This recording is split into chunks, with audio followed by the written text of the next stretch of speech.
大家好，歡迎來到我的頻道，我是健身。今天是2026年2月21號星期六。姐姐家的這一台電熱水器又出問題了。這一次出問題的是漏電裝置燒掉了，所以我們今天要來更換這一個漏電裝置。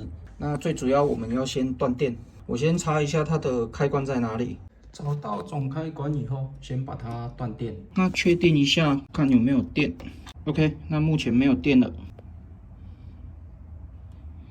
那接下來我們就可以直接把它更換掉。那這一次我們連同溫控開關一起換，要不然到時候這個換好又換這個出問題，又得跑一趟。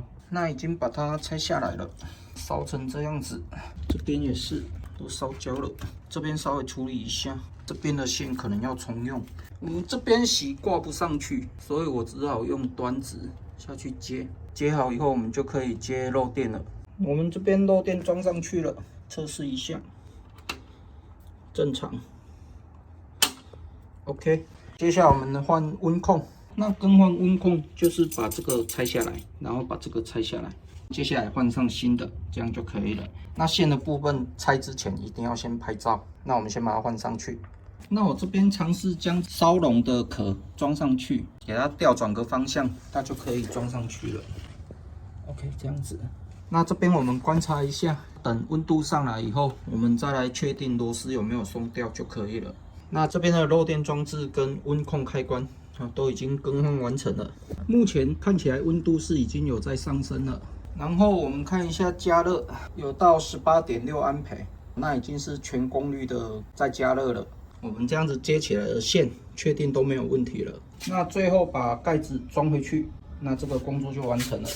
那這一次去更換漏電裝置，那目前看起來它是因為老化的關係，所以燒掉的。這一顆至少也用了10幾年了，這種我上網查，建議7到10年必須更換。那因為這一次漏電燒掉的時間點剛好落在過年的時間，還好買得到新的材料，因為我們那一天去材料行已經有上班了，所以買得到。那像我自己的話，有時候去回收廠看到一些還算新的零件，我就會把它買回來。像這一個整個接點看起來都是蠻新的，這一種就是舊式的，新式的它的連接片在旁邊，不過它的原理都一樣，這幾個的螺絲就氧化的比較嚴重一點，這一個就蠻新的。像一些漏電狀態不錯的，我也會給它拆回來。本來想說如果沒有材料的話，我就是先拿這些二手的幫它做更換，還好買得到零件。那經過這一次的工作經驗，我們可以設定一個年限，比如說10年，我們就進行更換，或者是每一次要更換加熱棒的时候，順便把一些必要的零件也進行更換。那如果像這一次，它如果發生早幾天的话，那可能就真的沒有零件可以買。